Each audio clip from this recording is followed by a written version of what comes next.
Will you give a few seconds of your time to help win this war? Then listen. At Stalingrad the other day, a Nazi tank unit attacked a corps of Russian soldiers. The Russians tried to stop the tanks and fought until their guns were silenced. Then did they surrender? Did they retreat? No. 18 of them rushed forward with bombs in their hands, got under the tanks, and blew them up. They gave their lives for their country. You and I are not asked to give our lives for ours. All we're asked to do is buy war bonds and stamps. Our American soldiers are giving their lives for us each day.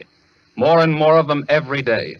Can we do less than loan our money to them? It's such a simple, easy thing to do.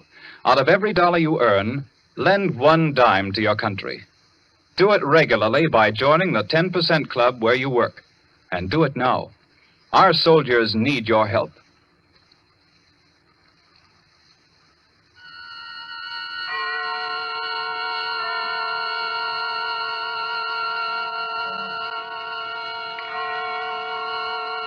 Columbia Network takes pleasure in bringing you Suspense.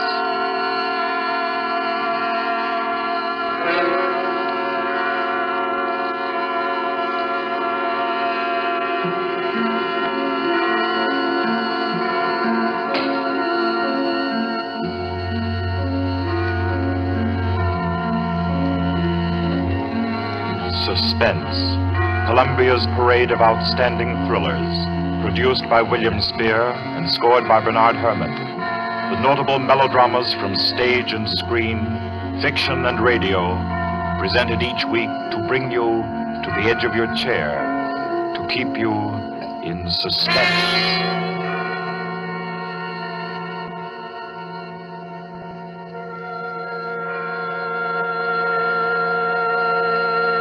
Tonight's story deals with a remote and dangerous house and a terrifying thing that happened there because the rain went on for days and days. It deals with a surgeon and a girl, a giant, and a young man who took a long chance. And over them all, the moan of the night wind and the ceaseless roar of the storm. For your suspenseful listening, we invite you to learn about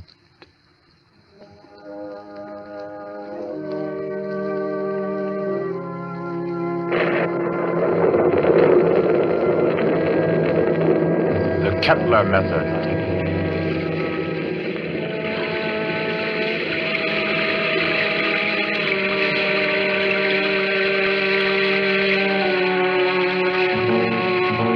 Days of rain they've been, ceaseless, teeming, pouring with a steady, relentless rhythm.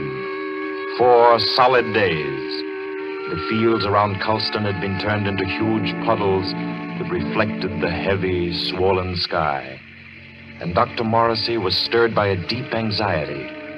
He stood beside a window in his sanitarium, which rose high on a lonely hill, a few miles from the little town of Culston, and stared into the jagged, spraying screen of rain. It was just 3 o'clock. 3 o'clock of an afternoon he would long remember. He was on the point of sending for Caffrey, the ward attendant, when the door opened, and Caffrey came in, pale, disturbed. Dr. Morrissey. Is there anything wrong, Caffrey? I don't know.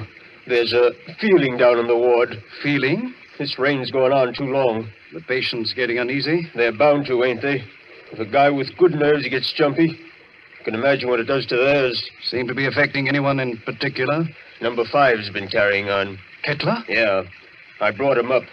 Nurse Carter's waiting with him out in the hall. Bad as that? He's upsetting the others. Keeps asking for some guy named Benham. Oh, that's the man he killed. I didn't know he was homicidal. Oh, it was an accident. He was performing a brain surgery on Benham and... Him? Oh, Kettler was a very important surgeon, Caffrey. Didn't you know that? He keeps saying so, but... It's perfectly true. Very successful Dr. Kettler was. Until he perfected an operative procedure that he called the Kettler method. A new process of brain operation. Spent most of his life on it and... Well, when he tried it for the first time on this young lad Benham, and Benham died on the table, it unbalanced his mind. I got to go back down there now. I think you'd better wait while I talk with Kettler. Okay, I'll bring him in. But don't make it long. I don't like the feel of things around here. Nurse, Miss Carter. Yes, we're coming. You can bring him in now. Come along. Dr. Morrissey wants to see you. Does he now? Does he? Come in, Kettler. I'd like to ask Dr. Morrissey a question. I'd like to ask him a question. Yes, Dr. Kettler. I should like to ask him where Laird Benham is. I know he'll never tell me. But I will, Kettler. Laird Benham is buried somewhere out there under the rain. He is at peace, Kettler. Can't you forget about him? Just forget. You'd all like me to forget about him, wouldn't you? Then you could keep him hidden away forever, couldn't you? Benham is dead, Kettler. You know that. Benham died. He did not. He's alive. He was alive when you and the rest of the envious medical profession stole him from the operating table. Kidnapped him with my bandages still round his head. You were determined to make the Kettler method seem a failure, weren't you? Weren't you? Easy now. Believe me, Kettler. I think Laird I know Benham where died. he is now, Dr. Morrissey. He's in the cellar under the ward downstairs, isn't he? Isn't he? Kettler. Let me see it. Laird Benham. Oh, you'd better take him down, Caffrey. All right. Come along now, sir. I'll take him, nurse. You won't show him to me.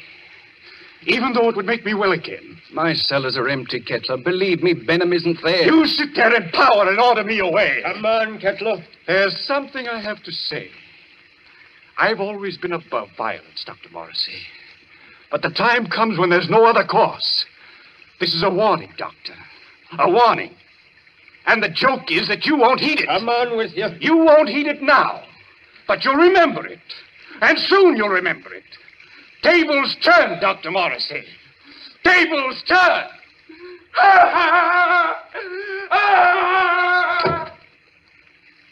Poor thing. I'm afraid I'm failing with him. Failing completely. But you're not. It takes time to put a man back together. Oh, it's taken me too long with Kettler. I'm beginning to be afraid. If you'll pardon me, Doctor, Yes? I do think you're making a mistake. With him? No, with yourself. You haven't had a real vacation in 3 years, Dr. Morrissey. Oh, you think I'm wearing a bit thin just now, don't you? And you're right. But I really can't leave my patients in anyone else's hands. Not now, at any rate. No, I'll have to make the best of it. But you need relaxation, Doctor. I know. Well, I hope to soothe my ragged nerves somewhat over this weekend. Oh? I've some friends coming down from the city Friday night. Leslie and Claire Winton. Young married couple, newlyweds. And I'm just going to relax with them and forget everything until Monday morning. You must, Doctor. You do need it so badly. Oh, by the way, Doctor. Yes? I slipped some those new sample bandages into your coat pocket. Well, thanks. I'll have a look at them. I think they're quite good. The salesman said that... Yes, nurse. What is it? Did you hear something? Thunder, wasn't it? Something else besides thunder. I thought it... Well, I didn't hear it. My nerves must be getting the best of me. Perhaps it's a case of nurse heal thyself, eh? I'm not the only one who needs a rest. You know, it might be a very good idea if we both... Dr. Morrissey, I heard that. what is it? It's coming from the ward. Sounds like... That was a shot, nurse. You get on the phone. Call the police at Colston. Hello? Keep at it. Hello? Someone's trying to get in from the hall. Dr. Morrissey! Dr. Morrissey! It's Caffrey. Just a moment. Caffrey, what is it? He's ganged up on me. All of them are coming up the stairs. Kettler, clear out of here. Oh. Steady, nurse. He's dead, isn't he? Isn't he? Yes. Dr. Morrissey. Kettler. Remember my warning. Remember it, Doctor. Tables turn, Dr. Morrissey. Tables turn.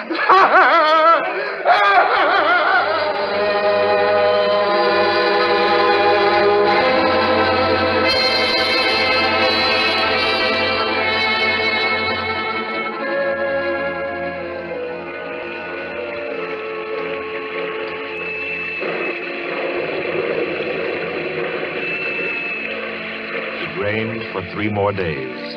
Friday night came, black, wet, and glistening. And the 8:15 express groaned into Colston Station, bringing Leslie and Claire Winton out from the city with their weekend luggage.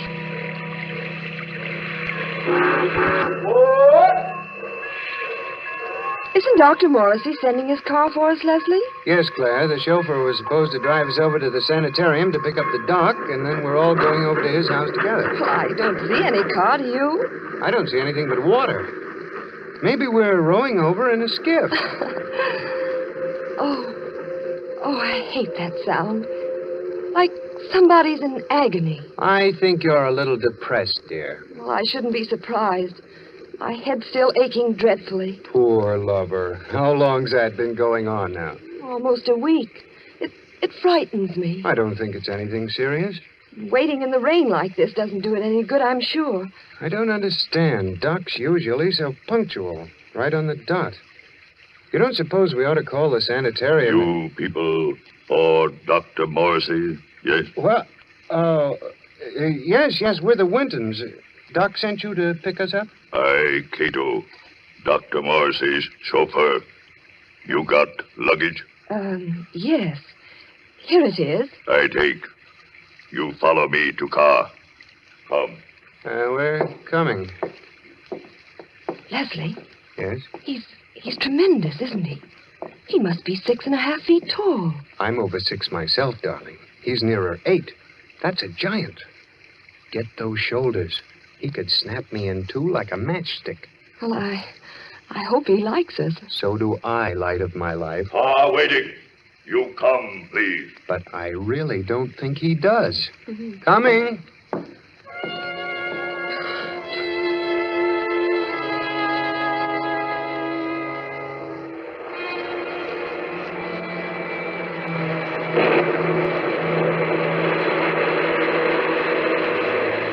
The heavy car lurched and hurtled over the rain-soaked roads, tearing wildly through the dark and careening up the hillside toward the stark walls of the sanitarium. It skidded to a standstill in front of the main entrance, and cold black Cato led them inside. The brightly lit corridors were deserted, silent, like hallways in a nightmare. Claire was aware of her headache growing steadily worse as Cato opened the double doors and ushered them into the waiting room. You'll tell Dr. Morrissey we're here, huh? Doctor, be with you soon. You do not go away. Yes, thanks.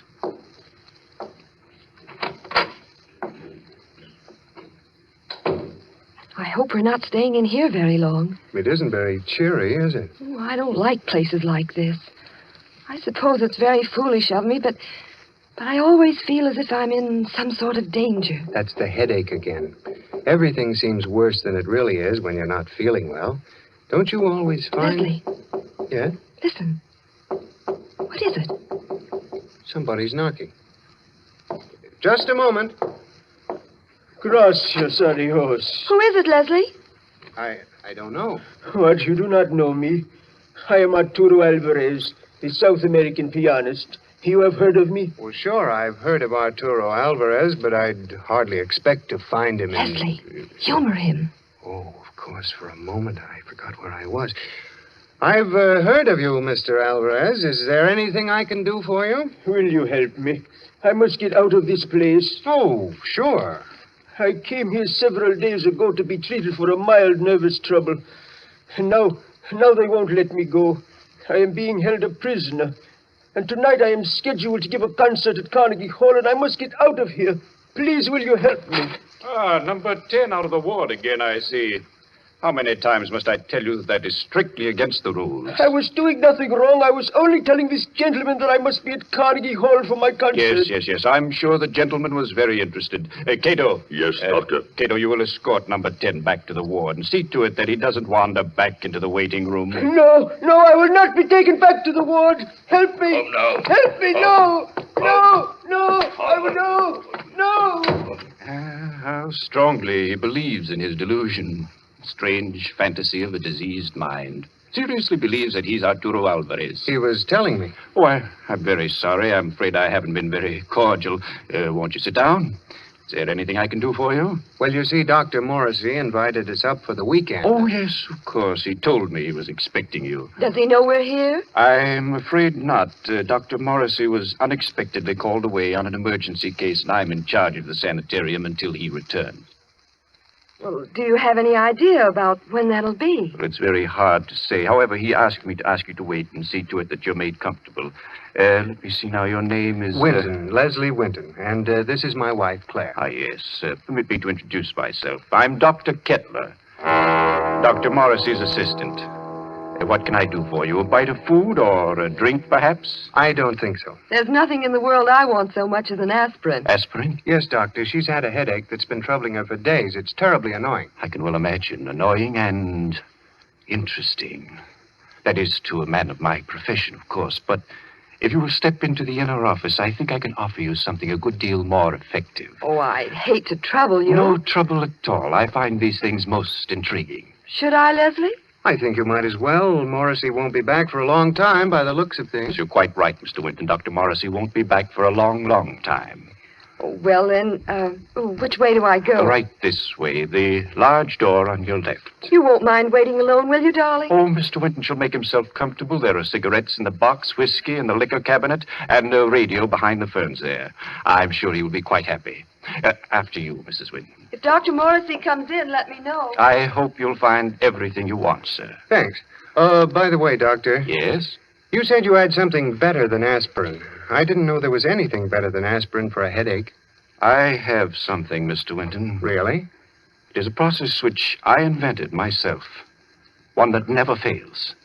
A little treatment, very effective and highly complicated, called the Kettler method. Please make yourself at home, Mr. Winton.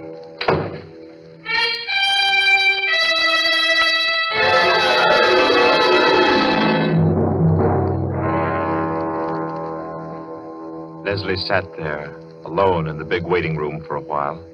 Then creeps began setting in, and he thought to himself. Maybe I'll have that drink after all. He rose and went over to the liquor cabinet that Kettler had pointed out to him and opened it. Well, there's nothing in here but books. Yes, books. Books that were so thick with dust that it was clear they'd been there for months. Well, no drink for Leslie. Maybe a cigarette. Kettler said the box was full. He picked it up and started to open it. Why, it isn't even a cigarette box. The darn thing's a bookend. Yes, that's just what it was. Leslie began to think it was a tough job making himself at home in that waiting room. And then the idea occurred to him. Maybe the radio works. He went over to the radio then,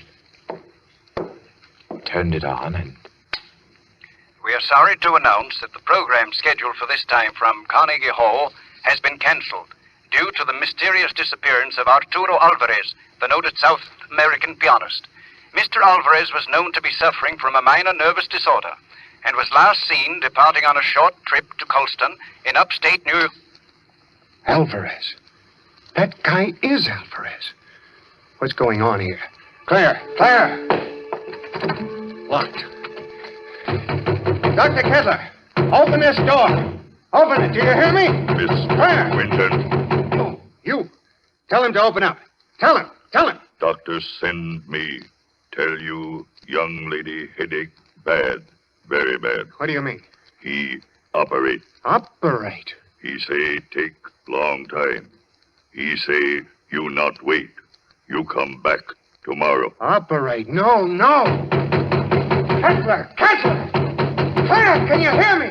Can you hear me?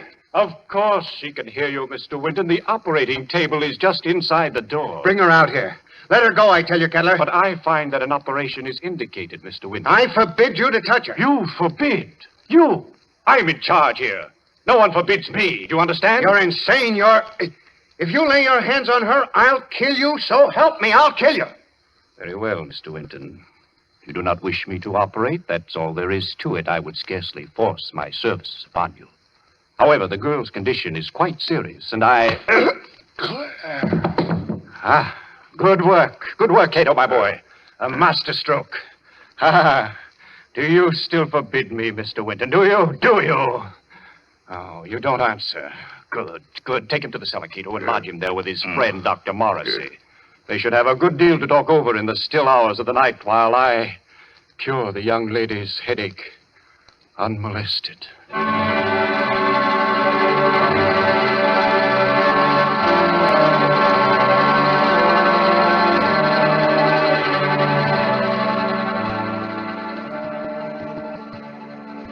You've got to pull yourself together, Leslie.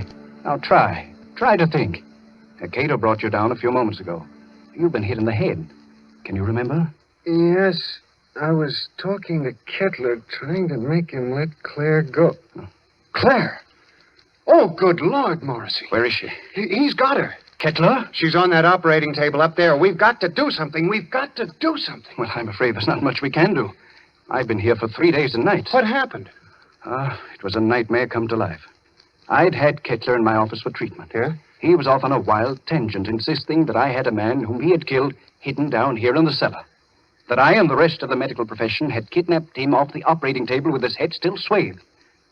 He thinks I've been keeping this venom from him all along, even though I've known that just one side of him would cure his mental disorders. He hates me with every fiber of his twisted brain. He's a dangerous case, Leslie. He'll kill Claire? He may. There's a slim chance he won't. What's that? Well, all the surgical instruments are locked away.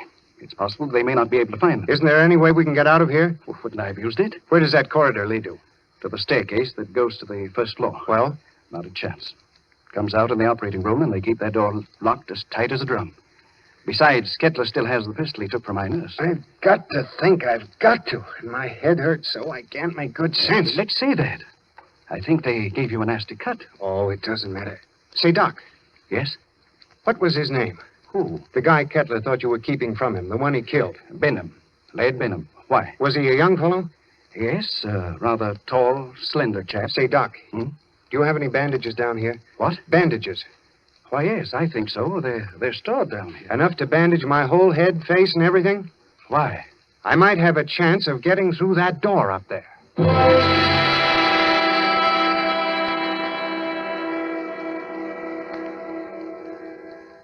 Please, let me go now. Oh, let me go. Leslie! Leslie! You will be better soon. Much better. I will take the pain away, Mrs. Winton. Cato, have you found the surgical case? Not found yet. I look. Cato, look. Find it.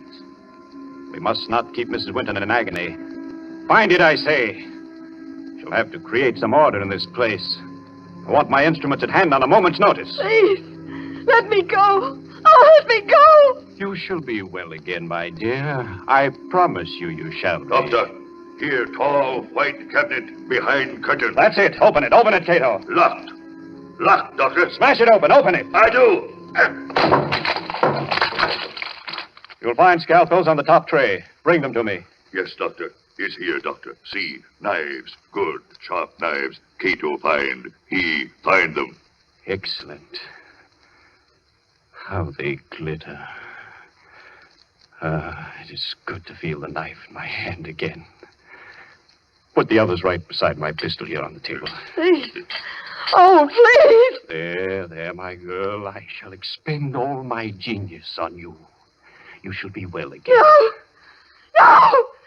No. Now to work. What was that? Who's there? Dr. Kettler, Who is it? I have found my way back to you. Open the door, Dr. Kettler. I've come back again. Who are you? You remember? You remember Laird Benham? Cato! Cato! Yes, Doctor. The door! The door! Let him in! He's come back! Let him in, I say! Yes, Doctor. Oh, let me out of here. He's come back! He's come back, Cato! Dr. Kettler.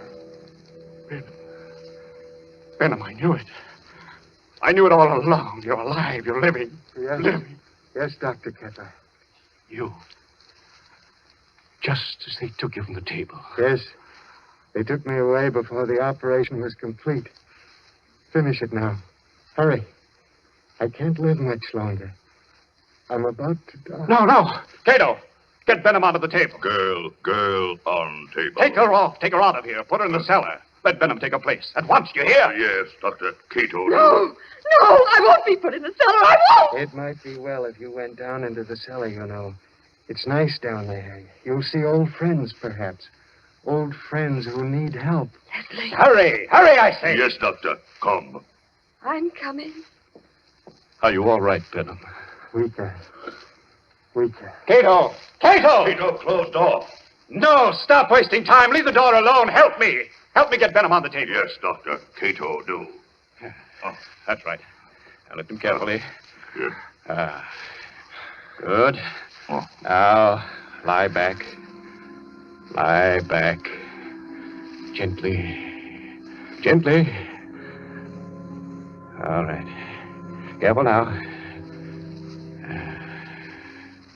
There we are. Cato, give me the knife. Yes, Doctor. Take off the bandages. From the top, Cato. That's correct. That's proper procedure. There. Yeah, now that's...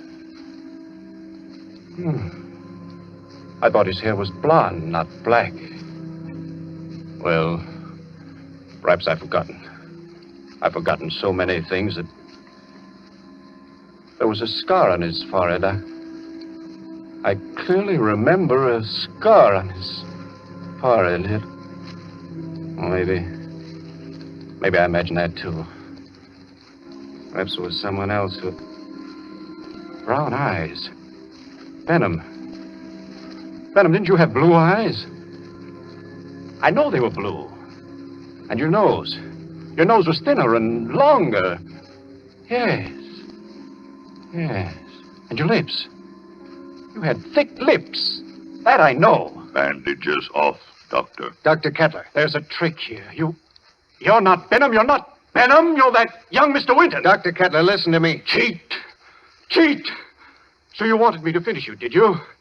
Yes, Mr. Winton, I will. Hold him, Cato. Hold him. See the knife, Mr. Winton? Watch it glisten as it comes down, and into...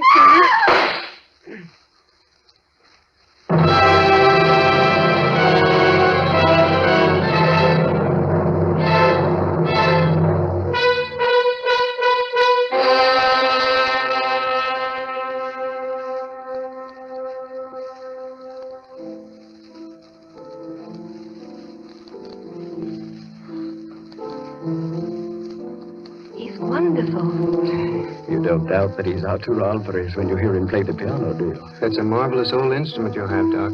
It was my mother's.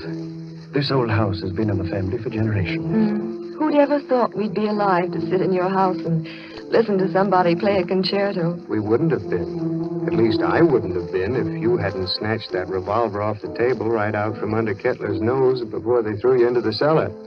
That was the lifesaver. Made the weekend perfect. I'm afraid it wasn't very restful. Hereafter, I'm spending all weekends in a cozy little corner under the L. It was worse for Claire than anybody. She had a dreadful time. It was ghastly, all right. Horrible. But you know something? What? My headache. It's completely gone.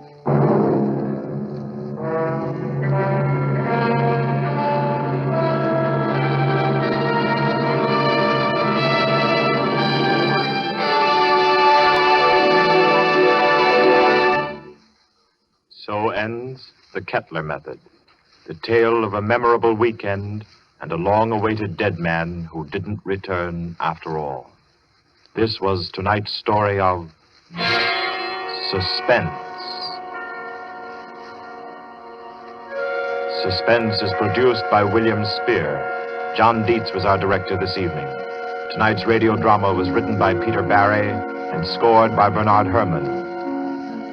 Roger De Koven was Dr. Kettler, John Gibson, Leslie Winton, and Gloria Stewart played Claire Winton. Others in the cast were Guy Repp, Martha Faulkner, Winfield Honey, and Ralph Smiley.